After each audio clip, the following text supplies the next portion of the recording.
How can you tell when you're really in love? Let's save it tomorrow, shall we? This is part 2 of the Triumph bobber build.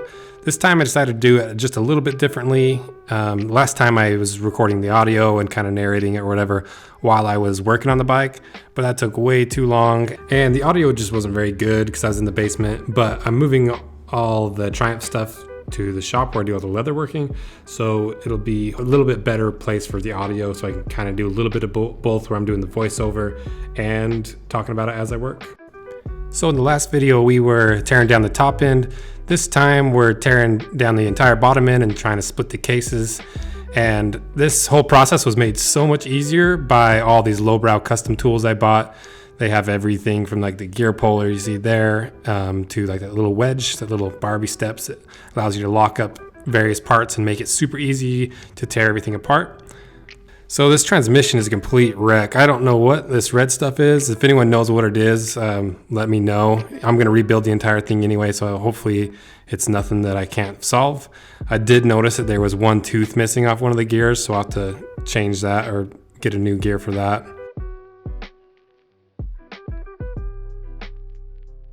Getting these clutch plates off was such a pain in the butt. Like anytime I've worked on a motorcycle, they're usually a little bit stuck, but you know, you can make it work. But these ones took me so long to get off, and it took me probably an hour.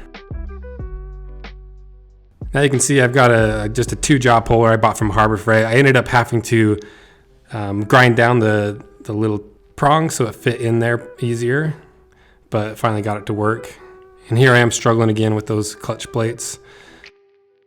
I also had a really hard time getting that washer off, and I stuck the magnet on it on and off and kept spraying WD-40. I ended up eventually just going and grabbing a stronger, higher quality magnet from AutoZone and finally got it off after a couple hours of trying. Now I've got the primary off. I'm just taking off the chain tensioner. That was another huge pain. You can see I'm watching Lowbrow Customs how to tear down the engine. Todd does an awesome job of explaining every little thing. And now for this tool, the tool I'm using right there is a really awesome tool for getting off stubborn bolts and stuff. So the little screws that I'm trying to take out, they're flatheads. So anyone knows those things strip like nobody's business. And with that tool, the torque drivers, you just hammer it and it kind of twists as you go. And once I got them loosened up, I took the screwdriver to it, or the drill to it, and pull it off and got that back plate off pretty easily. Now the most precarious part is trying to find every single bolt on these cases so that when you start trying to split it, you don't forget to loosen one and end up cracking your cases.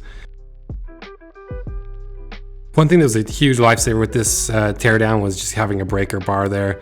You know, it's just a tube that you can slip over your wrench to give you a little bit more torque on that to loosen them up, because some of these, like this drain plug, was so tight I couldn't get it undone. And then as soon as I threw that little pipe on there, it made it pretty simple. I'm sure there's a diagram somewhere, but I just kept looking all over the place and eventually found them all and took off all the little drain plugs and every little screw and bolt just to make sure I had everything that could be potentially holding the cases together off so that I didn't end up cracking the cases. Then when I thought I got everything off, I tapped on it a little bit with the hammer, that soft hammer, and it wasn't coming loose, so I knew I'd missed when I found one little bolt just by the transmission, got that off, and the cases came apart pretty easy. And then once I got that apart, I tried to get the crankshaft out, and that turned out to be the hardest thing about tearing this engine down, because it's a really precise fit, and you know, it's a long cylinder, and if it's not lined up just perfectly, it's not going to slide out. So I tried heating it up, I tried hammering on it with that dead blow hammer, and tried a few different things, and I couldn't end up getting it off. But eventually what I ended up doing was a lot sketchier than what I would have liked to have done. I read on a forum that what you can do is take some blocks of wood and line it up with the cases, and then just kind of drop the case on those blocks of wood, forcing the crankshaft to drop out. I'll add a link to that description or that forum post that I found that shows you how to do that. I'm not saying it's the best way to do it, but it's what got my crankshaft out after hammering on it forever and trying heating it up and everything. So if you're stuck where I'm stuck on your build, try that out, and hopefully it works for you too, and hopefully you don't break your case, because that was what I was terrified of.